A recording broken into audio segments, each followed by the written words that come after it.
Now we're going to take a little trip over to our bunny market over here. That's what I'm calling it. Love the Okay, bunny because we're not saying goodbye to Natalie because we have a challenge for you. We saw these everywhere last year. Thank you, Brett. We saw these everywhere last year.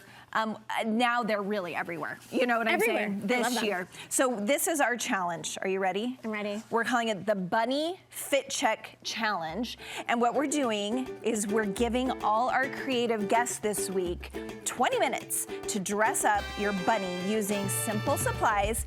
It's like a grown-up game of calico critters. That's what we're calling it. So you know us, we're always looking for ways to get creative and distinct. So are you up for this challenge? Challenge accepted. I'm in. Okay, we're going to leave her in her creative space. We're gonna check back in with you. Okay. And we'll see what you do to dress up your bunny. Did you pick this color or did we just hand you this color? Okay.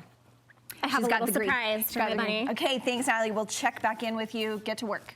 Okay. Get to work. Done. All right. If you're just joining us, you know, earlier in the show, we tasked our amazingly talented artist, Natalie Malan, to dress a bunny in studio live. Natalie, how's it coming along? It is going great. It's going great. Tell us a little bit about what you're zhuzhing up right now. What I'm zhuzhing. Okay, so I made a pretty printable. So you can print this off as many times as you want. And I'm using these beautiful pearlized, it's like a mini, almost like a map pin to attach all these cute flowers to the bunny. Okay, you know she's a professional artist, as we keep saying, so we will check back in with her for inspiration and see the finished fashion later in the show.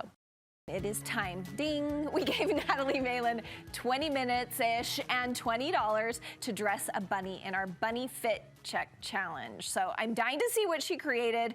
I mean, it's adorable. You can see it right here. Let's talk about all of the accessories and what you did. Okay, now we are way under budget of $20. Okay. I just want to say, way under budget. That's good to hear. So these cute little baskets were thrifted and I spray painted them. This one had snowflakes on it and I covered it up. Yeah, I didn't even notice it. Yeah. I see it now. So these were 75 cents each. Oh, look at that with the Isn't little... that so cute? That's really cute. And so I decided my little bunny is going to have a gardening theme. Okay, I like it. Because I love to garden. And so I made tiny little mini seed packets that you can actually print off. So these are all, everything on the bunny is a printable that I made, and you can just print it out as many times as you want. I attached everything with these tiny little pens so you can change it up and do your bunny different for different seasons or holidays or next year. So then you're not hot gluing. Right. You just take out the pen, you do something different next time. Move it around, play with it. It's like the Mr. Potato Head of bunnies. You can just change it up. Okay, so the printables are the seed packets. We saw that. Yes. And then these little butterflies and flowers. It's just a whole sheet of fun little different pieces. You could use them for card making. You could use them again for Mother's Day. You could put them on a banner. I like things that have multi-uses, right? I like multi-purpose items. And she said her budget, she spent hardly anything, and she's letting you do that too. You have a promo code for these printables. I do. If you want to get the printable, 75% off. The code is Easter 2024. Easter 2024. You can go buy the pins, do the printables, and then interchangeable for next year. The pins were the most expensive part. They were $3. Okay, you know when the most expensive thing is $3, you're a hit. Thank you, Natalie. That's so fun. Great start to our Bunny Fit Check Challenge.